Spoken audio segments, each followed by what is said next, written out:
Your Honor, if I may, I'd like to test your witness testimony to see how it stands up. Do you doubt me? Am I your new suspect? In a sense, I suppose you could say that. Even you, a judge, are nothing but a common witness for a Von Karma. Silence in the courtroom! Silence, I say! Mr. New Prosecutor recommended by Dr. Von Karma and his team. You bit your tongue again, didn't you?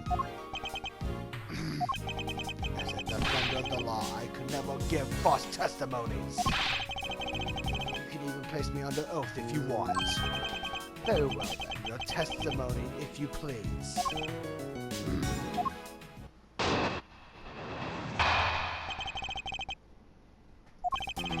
During the recess, I went to the restroom. There was a window on the hallway side. In other words, I could see into the hallway.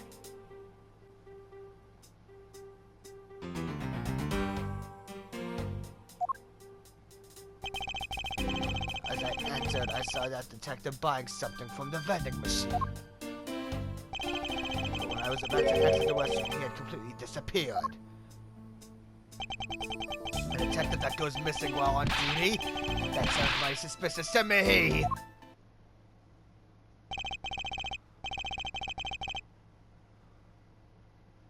Your Honor, can you please try to remain calm? Oh. I'm so used to simply listening to testimonies that I got caught up in my excitement.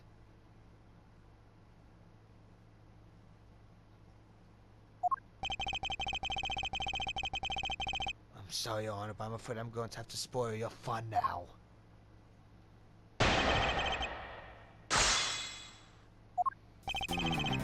During the recess, I went to the restroom.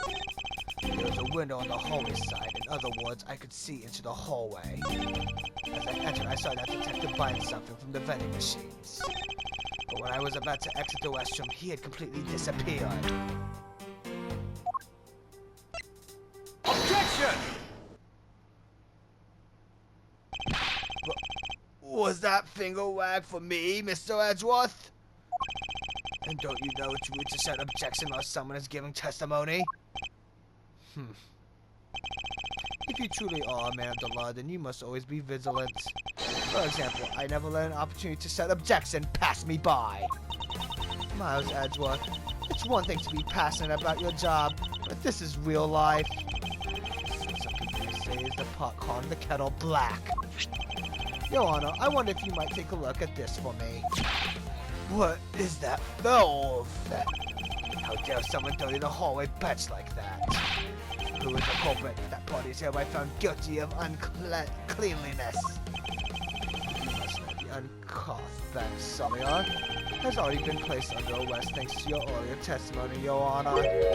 Oh, that's good. But who was it?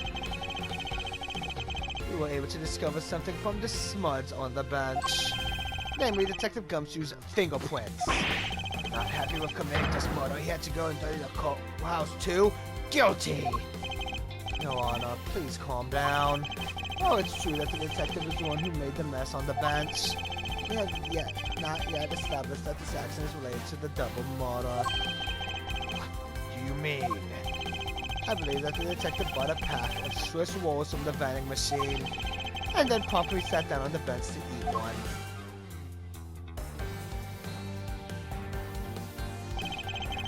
Cake crumbs and the piece of chalk on the floor under the bench. The Detective Gumshoe's fingerprints prove my conclusions to be true. Oh, but I still don't understand. Is this whole thing related to how I couldn't see him as I was leaving the restroom? It is indeed. The window in the hallway was built rather high up into the wall, at around a grown adult's chest height. As evidence, I submit that Francisca herself was unable to see out that window.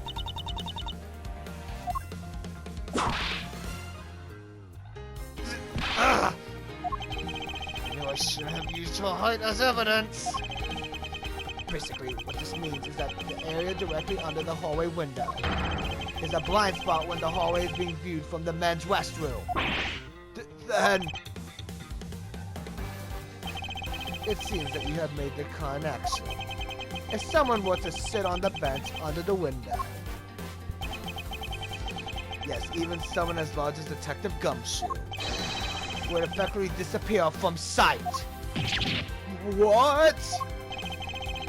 You finally see, Your Honor. Your testimony has just proven that Detective Gumshoe was in the hallway the entire time. Hold it! Sorry. I mean, that was enthusiasm. I thought that was Francisca.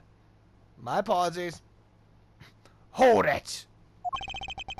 All I wanted to do was try saying it once. Here, let me try that again. Hold it!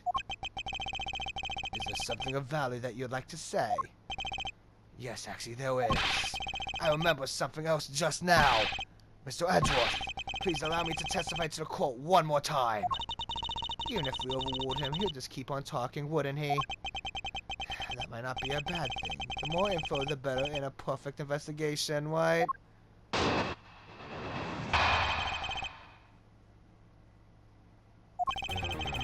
I suppose it's possible you can't see a seated person from the restroom window. However, that doesn't mean that the detective was sitting there when I looked. Anyway, I forgot to testify earlier about probably the most important detail. As I was leaving the restroom, I heard the loud bang of a gunshot. What was that? That is the testimony of one who judges the crimes of others. Your Honor, could you try to state the important facts first next time? I agree. Before you go around judging others, you should lean to judge your own words. I'm sorry. But honestly, I thought that sound was just a noise pop until just now. Now that he mentioned it right before we started the trial, he did talk about that. Oh, by the way, was there someone celebrating a birthday during the recess? I could have sworn that I heard a pop-o going off. Come to think of it, the other day with my grandson. The most critical point in this argument is when did the judge look into the hallway? And whether that lines up with when the gun was actually fired. Your Honor, if I may, I'd like to clarify a few details in your testimony.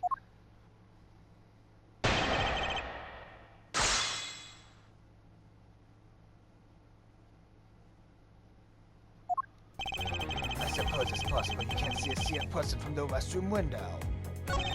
However, that doesn't mean that the detective was sitting there when I looked. Hold it! As we established, you went to the restroom during the recess. However, at what point in the recess did you look into that hallway? After I called for a recess, I handed the chains of the prosecutor paperwork. Maybe about 20 minutes until we reconvened? Yes, that sounds about right. Just as I expected. What were you expecting? And I demand to know what that unknown smile is for. Your Honor, that statement you made just now is very important. I'd like for you to append it to your testimony. Alright, if you insist.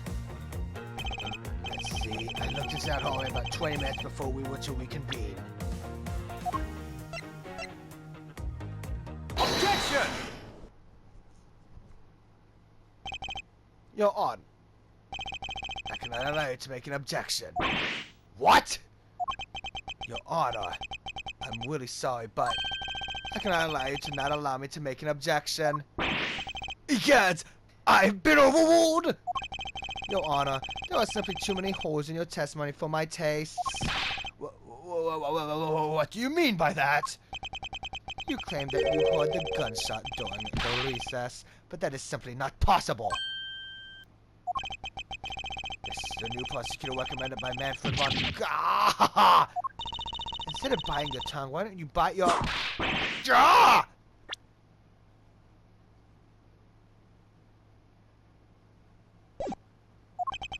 I see you have no mercy for the elderly either, Francisca. Don't talk back to me unless you want to be whipped in the back. With your height, you need a stepladder or 4 to accomplish that. Mr. Edgeworth. My ears are not that far gone yet, I'll have you know. I can still hear just fine. and I heard the sound of a gunshot loud and clear with my own 2 ears. Your Honor, I have here an interesting bit of testimony. It's from Detective Bad. And according to him, he heard the gunshot right before the trial was about to start again. What did you just say? Your Honor, you just said that you heard the gunshot about 20 minutes before we were about to reconvene. How do you explain this glaring contradiction? That can't be! Unfortunately, that is the truth. But I heard it clear as day. Bang! The loud pop sounded of a gunshot. Sound of a gunshot. You keep returning to this point of contradiction. And that piece of evidence, I always did wonder why I found it where I did. However, now I understand what that gunshot the judge heard really was. Unfortunately, Your Honor, this is what really produced the gunshot you heard. Take that! I found this object in the hallway earlier. What is that pink substance? It may not look it, but this is actually a piece of a balloon. I see. And I suppose you would like me to accept that pink balloon into the court record? Your Honor, I present this piece of evidence in order to overrule your testimony. What? Your Honor, your argument goes as follows. You saw no one in the hallway when you heard the gunshot. Now, there was no guarantee that the detective was sitting on the bench at that time. Therefore, you believe he must have been at the crime scene, defendant lobby number 2. Am I correct? Yes, that's exactly right. Let me ask you something. Do you think that the gunshot you heard was produced by a real gun? I think I've said enough that even you can figure the rest out on your own. Your Honor, you were fooled by the popping of this balloon into thinking it was a gunshot. What manner of trickery is this?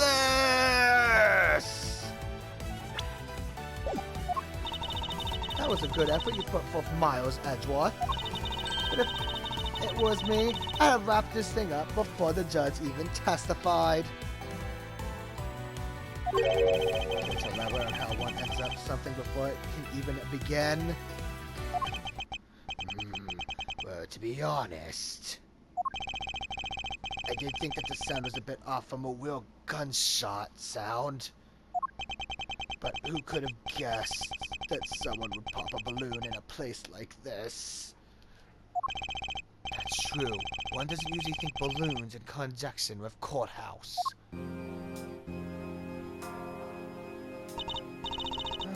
I want to trade these coins with you. That's it.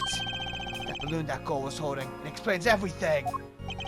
Your Honor, if it makes you feel any better, you didn't lie once in your testimony. However, I can't really vouch for its accuracy. Oh, who knew that giving testimony could be such a difficult thing to do? What have I done? I owe Detective Gumshoe a very, very big apology. I will see to it myself that he is released. Wait. There are still a few things I have yet to resolve about what happened in that hallway. Your Honor, I request your permission to further question Detective Gumshoe. But why? I thought we just cleared his name. Whether he did just now or not, I still cannot say. The only thing I can do for now is to continue in my quest for the perfect explanation. And to that end, I must resolve the remaining issues pertaining to the events that occurred in the hallway. Very well. Bailiff, please bring Detective Gumshoe into the courtroom. To fulfill my mission and find the perfect explanation to this case.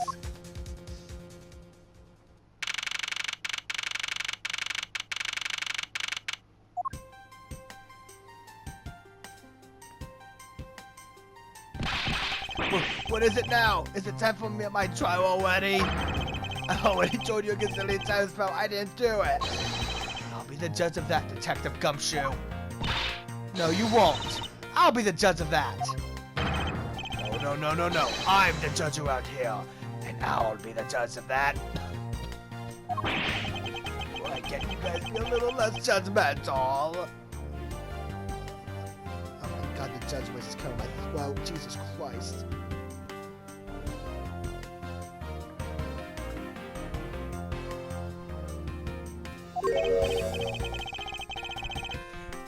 Well, speaking of hasty judgments, Detective Gumshoe, I'm afraid I must apologize for an error in judgment on my part.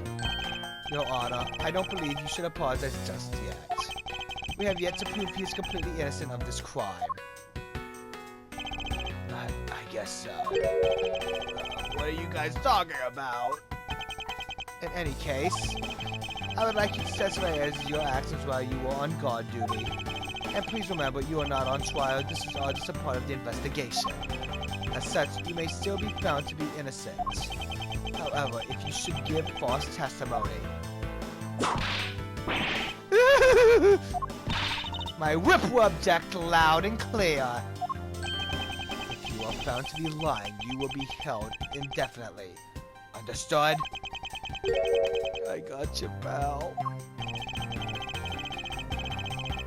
Think about the state of the crime scene and the judge's testimony. It turns out Detective Gumshoe is lying.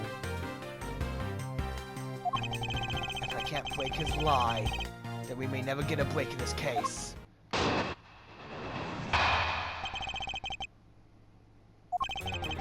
I came down here to this courthouse on Detective Bad's orders. As soon as I got here, he ordered me to stand guard in front of lobby number 2. From that time on until I heard the gunshot, I was in that hallway the whole time. On my honor as a detective, I swear it wasn't me, pal. He's still singing the same tired tune. In that case, I'll just have to change the melody. I know he's lying at the time I pull the information I need out of him. I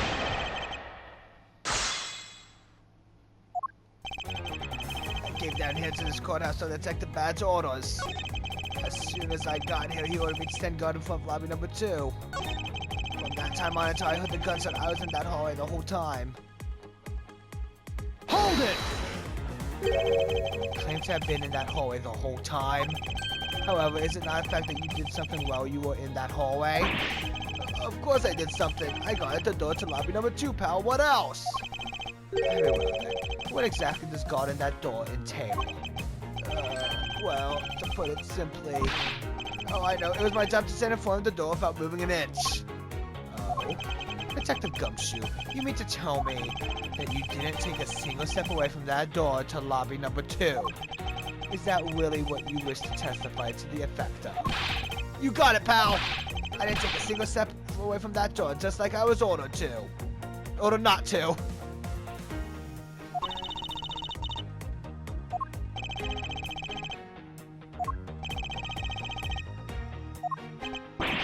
Why is everyone so quiet all of a sudden? Because we are all in shock and in awe of your utter stupidity. Scruffy, if you're going to lie, at least tell us a more believable one. But I'm not lying. I should hurry up and bring this in-sped testimony to a close. Until I heard the gunshot, I didn't take a single step away from the lobby number 2 door. Objection! I have an objection. What is it, pal? Detective Gumshoe, I wonder if you might recognize this from somewhere. Hey, it's one of those things. The courthouse special Swiss rolls, right, pal? Precisely. In that case, I suppose that you also will call this sullied hallway bench. Hey, you know what? I think it was probably me that did that. Detective Gumshoe, you know you can't go around dirtying up the courthouse like this. You inconsiderate slovenly ped! I promise to clean up later, I swear. Now that's how we get down to business. About the fact that you didn't move even a single step from in front of that door. If that really were the case, then how were you able to buy a pack of Swiss rolls? Furthermore, if you didn't move a single step from in front of that door, how did you manage to get the bench dirty with your grubby hands? Because that Francisco's whip can do more damage than my wards alone can. Alright, I confess, pal. I was hungry, so I bought a bag for myself, okay? I thought I'd get chewed out again if anyone found out about me eating on the job. So I didn't want to say anything. Well, unfortunately for you, I saw you do the whole dastardly deed. I clearly saw you buying a pack of Swiss rolls from the vending machine. Okay, I'm sorry for lying. But that's all I'm sorry for. You got that because I'm not holding anything else back. That last statement may sound like it makes sense. However, there was something I don't quite believe about it. Are you sure you're not withholding further information from us? Of course not. I've got nothing else to hide, pal. Objection! Oh, only that were true, Detective Gumshoe. But it is true, pal. I swear there's nothing else. Detective Gumshoe, I'm sure you are aware of the price of a pack of Swiss rolls, correct? Remind me again, pal. That vending machine out in the hallway. The selling packs of 2 Swiss rolls for $6 a pack. And yet, according to you, you didn't have any cash on you until you cashed your $5 annual bonus check. Isn't that right? Oh. Let me ask you then. How did you manage to purchase a pack all by yourself? Can you provide me with a proper explanation to that? I told you I bought it by myself, pal.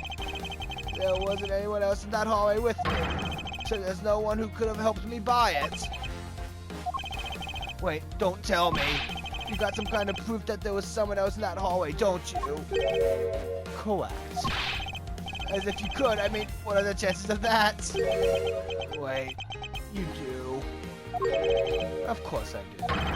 What? How? Proof do I have that there must have been someone else down the hallway? Take that! Hey, you showed that to me not 2 seconds ago, pal. I think you're under the mistaken impression that I bought this pack of wolves. Wait, if you didn't buy it, then that means you must have stolen it, you thief! I would never do such a thing! All you liars are the same. You start out as thieves, you're under arrest, pal! I believe you meant to assert that all thieves start out as liars. And in that case, what does that say about you, detective?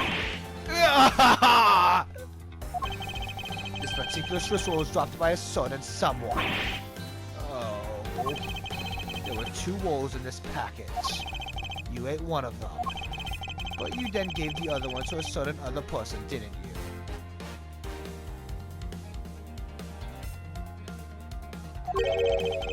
No, wait, pal. You got it all wrong. I ate both of them.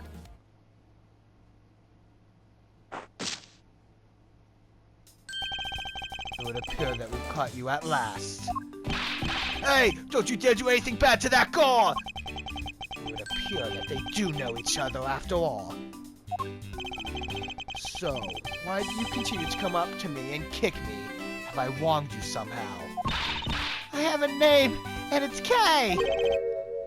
K what? K Faraday! Faraday? Are you perhaps Mr. Faraday's daughter? I'm not a you! I'm K! K. You know, good little girls don't kick other people. Especially not hard enough to leave big nasty bruises like the way you do. Well, then you should have put Gummy under arrest, mister! Gummy? I guess he's talking about Detective Gumshoe. What a cute nickname you've given him. Gummy didn't do anything wrong! Hey. It appears that I will need to speak with her in a bit more detail.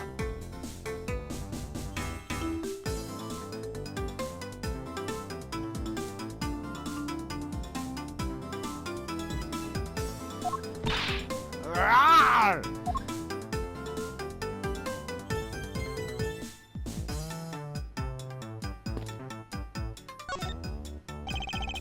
Now then, cat.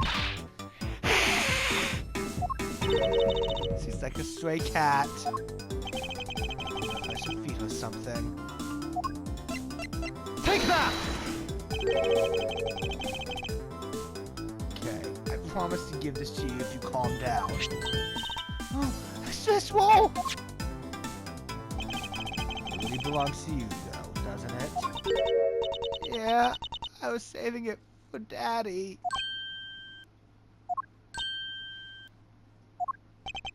Oh my. Your father, he's... don't you say another word, pal! She doesn't know yet! Thanks for watching out for me, Gummy. But I already know about Daddy. I overheard the gods talking about how Daddy, he's not here anymore. I'm sorry. I'm sorry I couldn't protect him. Okay. I'm not gonna cry. I'm not gonna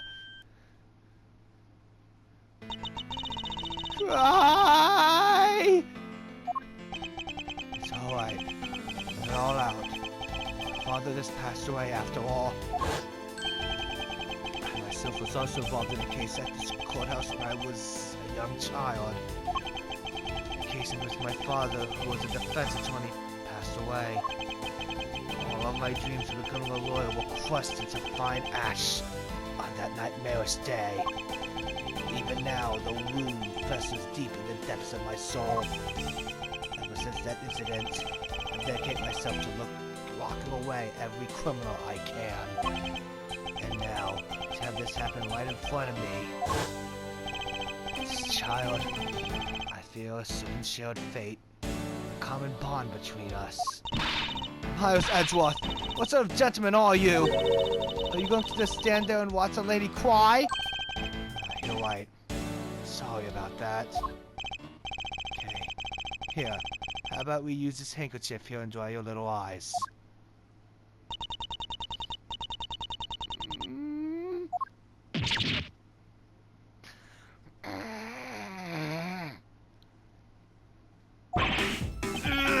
My God! Don't put your nose on that! I feel better now. Thanks. Okay. Are you going to be alright? Yep, I'm already alright. Somehow, I hardly doubt that, but I'm not going to push it. I promised Daddy I'd never cry in front of strangers. And you're a good kid, aren't you, Kay? You always keep your promises, right? That's right. Even if I can't see Daddy anymore, I'm still going to keep all my promises. You're a very brave girl, Kay. You're a very good type for keeping the promises you made to your papa. I'll even testify that you didn't cry, just for you. Thank you very much, lady. It's nothing. I'm only telling the truth after all. That because her father was a respected prosecutor.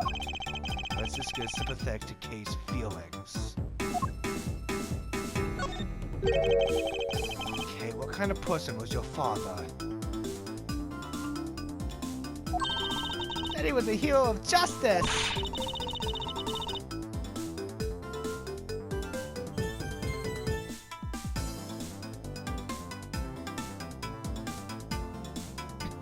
His job was to catch all the bad guys in the ward. So to you, a prosecutor is a hero of justice, huh? I suppose we are in a sense, as we are the ones who seek guilty verdicts for criminals. Plus, you know what? Whenever I came to the courthouse, Daddy would buy me my absolute favorite treat, Swiss rolls. Oh? I want to be a hero of justice someday, just like Daddy. So I've been working really hard. I see. And what have you been working hard on? I've been working hard to keep all the promises Daddy and I made together. Promise notebook? Can I take a look inside, Kay? So, okay. There's been exchange diary of sorts between father and daughter. Mr. Faraday's writing conveys a sense of the kind of man he was. Still, a notebook is going to come in handy later. Thank you for serving to me, Kay. I hope you continue to work hard and become a hero just like your father. I'm gonna try! Hey, Kay! So I'm a detective that catches the bad people, right? That makes me a hero, too. Yeah, you're really cool too, Gummy. Yeah, aren't I gay? What is with the two of them? I hand out verdicts of justice that makes me a hero too. Yes, and thanks to your oh-so-heroic testimony, you almost painted that detective as a vile criminal and sent him off to jail. I'm really sorry about that. Gummy's not a bad man, okay? Poor Judge, being treated like a vile criminal rather than a hero of justice. It appears that you and Detective Gumshoe are good friends, Kay. Yeah, we're friends! In that case, would you mind telling me a little more about him?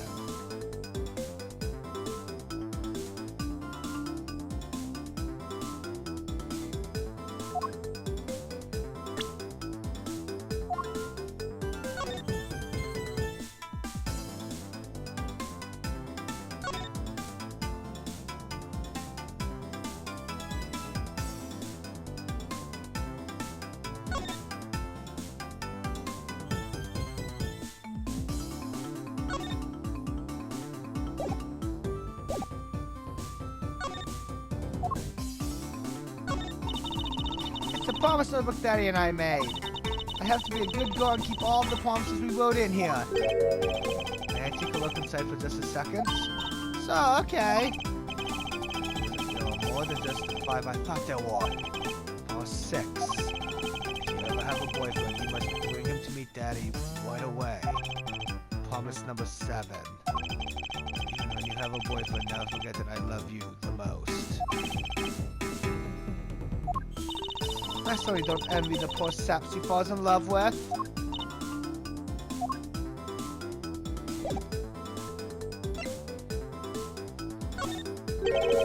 So I take it that you waited to Detective Gumshoe earlier. Yep. I was on my way to see Daddy when I saw Gummy standing there. He was standing in the hallway staring really hard at the vending machine, so I said hi. And when was this? Before everything got crazy. How long were the two of you together? We only talked for a little while. And then we went our own ways. That's right, pal. Kay and I only talked for a little while, and that's it. Which means we have now confirmed that Kay was in the hallway during the recess. Isn't that right? You got me. I told you to stop picking on Gummy, mister. Very well, then. I'll just have to speak with the good detective in private later. Were you the one who bought this pack of Swiss rolls, Kay? Well, I didn't really have a lot of money, and I somehow made $1 out of all the pennies and quarters I had. But that still wasn't enough, and I really wanted one. Come to think of it, she did come and ask me to exchange a handful of change for $1. And that's when you came and asked me to change your money, correct? Yeah, thanks a bunch for doing that, mister. So, let me ask you, even with that $1 you said didn't have enough, correct? Well, that's why. Hey, if you bully Kay anymore, I'm gonna have to arrest you, pal. You know, remind you that you're the one already under arrest. Since that Kay is going to be less than forthcoming with this question. Sorry about your waffly thing. Now that's possibly drenched in your nasal mucus. Don't worry, Kay. I have a spare. So here, you can have this one. But Daddy said, never take things from a stranger. That's one of the promises you made in your promise number, correct? Yeah, look, see, it's right here on this page. Then I'm not giving this to you. I'm merely allowing you to borrow it. You can take it home, wash it nice and clean, and then give it back to me next time we meet. Okay. They never said I couldn't borrow things from strangers.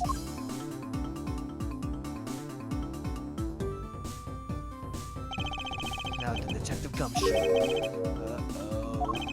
I believe it is now crystal clear that you were with the little Kay in that hallway. I told you to stop being mean to Gummy! Hold it!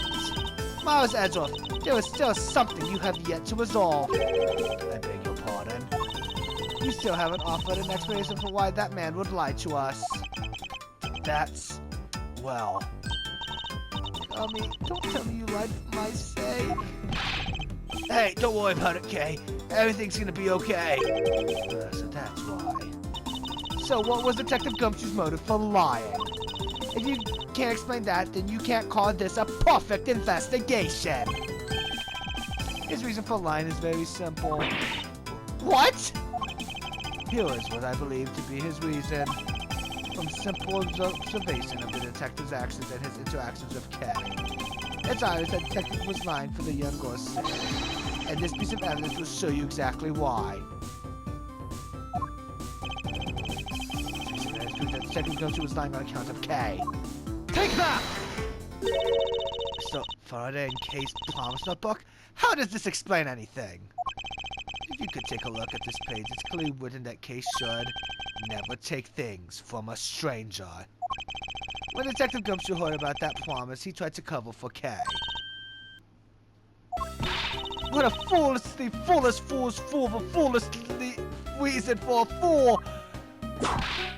No! You lied because of me, didn't you?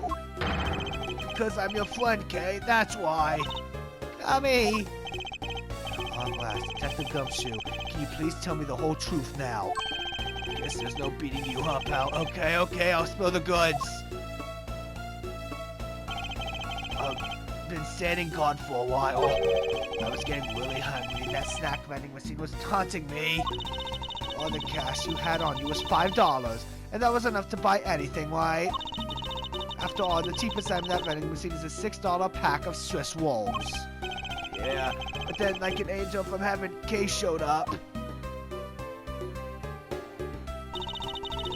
I was thinking about sharing a snack with Daddy, so I wanted to buy a Swiss roll. But I only had about $1 in coins. So we pooled my $5 and whole $1 together. And bought a pack of Swiss rolls together. But I was worried about breaking one of my promises. So then Gummy said, Mr. Faraday's one scary guy when he gets mad. But don't worry, you won't get in trouble if I don't tell, right? Besides, you bought it with me. So you didn't really get it from me, you know? He told me it'd be okay. And he gave me a whole roll to save and give to Daddy. Who knew that Scruffy could be so considerate? Indeed. Detective, I take it that you then sat down on the beds and ate the rolls together. Yeah, we split the other roll and ate it right then. The sweet taste of that cake's chocolate. I'll never forget it as long as I live, pal. Anyway, okay, I believe this also belongs to you. Oh, that's from the balloon I popped. It's bad manners to leave garbage lying around, Kay. I'm sorry. I guess I can't blame you for not throwing this one piece away. It was sitting high up on a windowsill where you couldn't see it. So just this once, I forgive you. But that balloon, I wanted to surprise Gummy a little, so I popped it on purpose. And because of me, Gummy dropped his half of the Swiss roll. Wow, you really got me there, pal. So I thought maybe I should give Gummy this other roll. And then I saw you picking on Gummy, mister. So you kicked me, is that it? You sure are a feisty one. I'm really sorry, mister. It's alright. I'm perfectly unharmed. But about this Swiss roll, would it be alright with you if I held on to it until Detective Gumshoe is cleared of all charges and free to go? Yeah! It's just make sure you give it to Gummy afterwards, okay? Of course. I promise. Now then, I believe we have proven beyond the shadow of a doubt that Detective Gumshoe was in the hallway for the entire duration of his duty, which undeniably proves that Detective Gumshoe could not have committed the double murders. Objection! Actually, it proves us the opposite, Edgeworth. You've just shown that Detective Gumshoe is the only one who could have committed the crime. What do you mean? It's quite rude to eavesdrop, Miss Yu.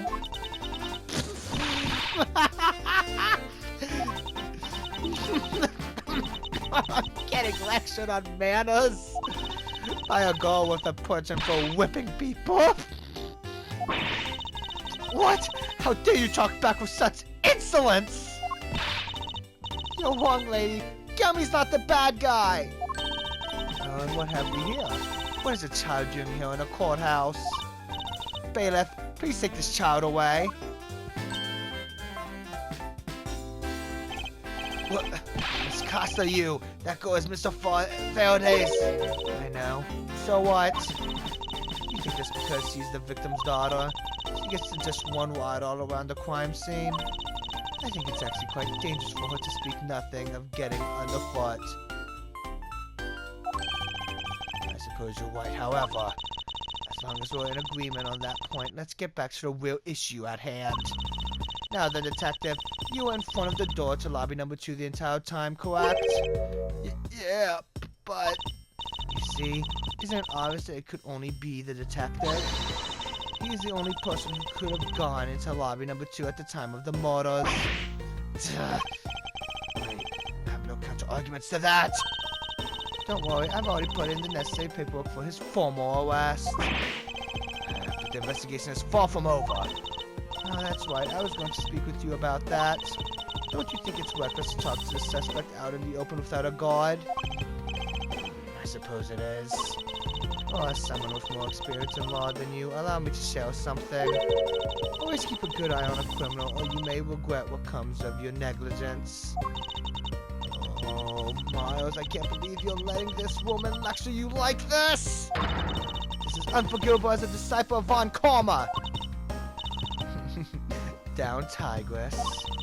Now then, I'll be looking forward to the results of your investigation. So, back to square one.